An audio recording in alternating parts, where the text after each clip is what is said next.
ಬೆಂಗಳೂರಿನಲ್ಲಿ operation one way ವಾಹನ ಸವಾರರ ವಿರುದ್ಧ ಕೇಸ್ಗಳನ್ನು ದಾಖಲು ಮಾಡಲಾಗ್ತಾ ಇದ್ದು ಟ್ರಾಫಿಕ್ ತಪ್ಪಿಸಲು ಏಕಮುಖ ಸಂಚಾರಕ್ಕೆ ಈಗ ಬ್ರೇಕ್.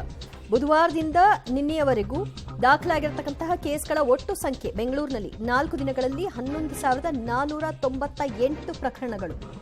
ಒನ್ ವೇ ಸಂಚಾರದಿಂದ ಹೆಚ್ಚು ಟ್ರಾಫಿಕ್ ಕಿರಿಕಿರಿ ಉಂಟಾಗ್ತಾ ಇದೆ. ಇದೆಲ್ಲದಕ್ಕೂ ಕೂಡ ಬ್ರೇಕ್ ಹಾಕೋದಕ್ಕೆ ಸ್ಪೆಷಲ್ ಡ್ರೈವ್ ಅನ್ನ ಇಲಾಖೆ ಮಾಡಿಕೊಂಡಿದ್ದು, ಆ ಪೈಕಿ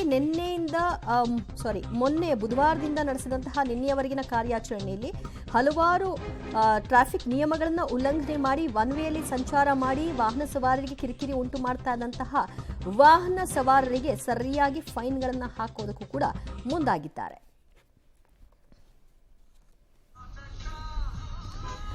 ಹೇಳಲಿಕ್ಕೆ ಒನ್ ವೇ ಆಗಿರುತ್ತೆ, ಆದರೂ ಕೂಡ ಅವರಿಗಿರುವಂತಹ ಆತರ ಅವಸರ, ಅದೇ ಮಾರ್ಗವಾಗಿ ಅದೇ ಸ್ಪೀಡ್ನಲ್ಲಿ ಹೋಗ್ಬಿಡ್ತಾರೆ. ಇದರಿಂದಾಗಿ ಎದುರುಗೆ ಬರುವಂತಹ ವಾಹನಗಳು ಡಿಸ್ಟರ್ಬ್ ಆಗಿ ಆಕ್ಸಿಡೆಂಟ್ಗಳಾಗೋದು ಸಾಮಾನ್ಯವಾಗಿತ್ತು. ಇದನ್ನು ತಪ್ಪಿಸೋ ಸಲುವಾಗಿ ಈಗ ಸ್ಪೆಷಲ್ ಡ್ರೈವ್ ಅನ್ನ ಮಾಡ್ತಾ ಇದ್ದಾರೆ. ಮತ್ತಷ್ಟು ಮಾಹಿತಿ ಕೊಡ್ತಾರೆ ನಮ್ಮ ಪ್ರತಿನಿಧಿ ಲೋಕೇಶ್. 4 ದಿನಗಳ ಈ ಸ್ಪೆಷಲ್ ಡ್ರೈವ್ ನಲ್ಲಿ ಒಟ್ಟು 11,498 ಕೇಸ್ಗಳು ದಾಖಲಾಗಿದೆ. ಯಾವ ರೀತಿ ಕ್ರಮ ತೆಗೆದುಕೊಳ್ತಾರಂತೆ ಮತ್ತು ಇದನ್ನು ಇನ್ನಷ್ಟು ಜಾಗೃತಿ ಮೂಡಿಸುವಂತಹ ಕೆಲಸಗಳಾಗಬೇಕು, ಅದರ ಬಗ್ಗೆ ಏನು ಚಿಂತನೆಗಳಾಗ್ತಿದೆ?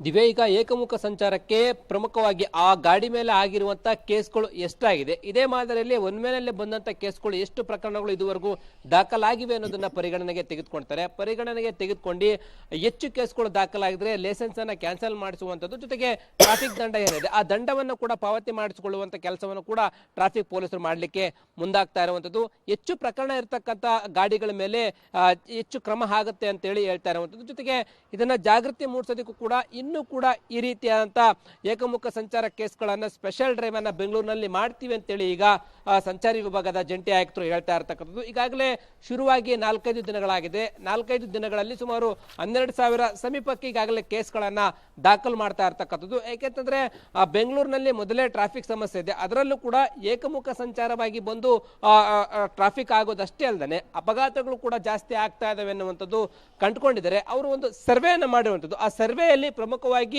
ಈ ರೀತಿ ಒನ್ ವೇನಲ್ಲಿ ಬಂದೇ ಇರೋದ್ರಿಂದನೇ ಟ್ರಾಫಿಕ್ ಸಮಸ್ಯೆ, ಆಕ್ಸಿಡೆಂಟ್ಗಳಿಗೆ ಕಾರಣ ಆಗ್ತಾ ಇದೆ ಎನ್ನುವಂಥದ್ದು. ಸಾಕಷ್ಟು ಬಾರಿ ಕೇಸ್ಗಳು ದಾಖಲಾಗಿ ಟ್ರಾಫಿಕ್ ಪೊಲೀಸರು ಹೇಳಿದ್ರು ಕೂಡ ನಿಯಮಗಳನ್ನು ಉಲ್ಲಂಘನೆ ಮಾಡುವಂತ ಕೆಲಸಗಳು ಆಗ್ತಾ ಇದೆ. ಅದರಲ್ಲೂ ಪ್ರಮುಖವಾಗಿ ಟ್ರಾಫಿಕ್ ಹಾಟ್ಸ್ಪಾಟ್ ಎನ್ನುವಂತ ಬೆಂಗಳೂರು ಪ್ರದೇಶಗಳೇನಿದೆ ಅದರಲ್ಲೇನೆ ಹೆಚ್ಚಾಗಿ ಏಕಮುಖವಾಗಿ ಬಂದು ಬೇಗ ಅವಸರವಾಗಿ ಹೋಗ್ಬೇಕು ಎನ್ನುವಂತ ವಾಹನ ಸವಾರರ ಏನಿದೆ ಅದನ್ನ ತಡೆಗಟ್ಟಬೇಕು, ಅವರಿಗೆ ಜಾಗೃತಿ ಮೂಡಿಸಬೇಕು ಅನ್ನೋ ನಿಟ್ಟಿನಲ್ಲಿ ಈಗ ಈ ಸ್ಪೆಷಲ್ ಡ್ರೈವ್ ಅನ್ನ ಮಾಡ್ತಾ ಇರ್ತಕ್ಕಂಥದ್ದು. ಇದು ಹೀಗೆ ಕಂಟಿನ್ಯೂ ಆಗುತ್ತೆ ಅಂತೇಳಿ ಟ್ರಾಫಿಕ್ ಪೊಲೀಸರು ಹೇಳ್ತಾ ಇರ್ತಕ್ಕಂಥದ್ದು. ಇನ್ನಷ್ಟು ಕೇಸ್ಗಳು ದಾಖಲಾಗ್ತವೆ. ಬೆಂಗಳೂರಿನಾದ್ಯಂತ ಒನ್ ವೇ ಸಂಚಾರವನ್ನ ಸ್ಟಾಪ್ ಮಾಡಿ ಜಾಗೃತಿ ಮೂಡಿಸುವಂತ ಕೆಲಸವನ್ನ ಈಗ ಟ್ರಾಫಿಕ್ ಪೊಲೀಸರು ಮಾಡುವಂತ ಕೆಲಸ ಮಾಡ್ತಾ ಇರುವಂತದ್ದು. ದಿವ್ಯಾ, ಥ್ಯಾಂಕ್ ಯು ಲೋಕೇಶ್ ನಿಮ್ಮೆಲ್ಲ ಮಾಹಿತಿಗೆ. ಏಕಮುಖ ಸಂಚಾರ ಅದು ನಿಷಿದ್ಧ ಅಂತ ಗೊತ್ತಿದ್ದು ಕೂಡ ಆ ರೀತಿಯಾದಂತಹ ನಿಯಮ ಉಲ್ಲಂಘನೆಗಳನ್ನು ಮಾಡುವಂತಹ ವಾಹನ ಸವಾರರಿಗೆ ಸರಿಯಾಗಿ ಫೈನ್ ಹಾಕೋದು ಮತ್ತು ಡಿಎಲ್ ಕ್ಯಾನ್ಸಲ್ ಆಗೋ ಸಾಧ್ಯತೆಗಳು ಇದೆ ಅಂತ ಎಚ್ಚರಿಸುವ ಕೆಲಸ ಆಗ್ತಿದೆ.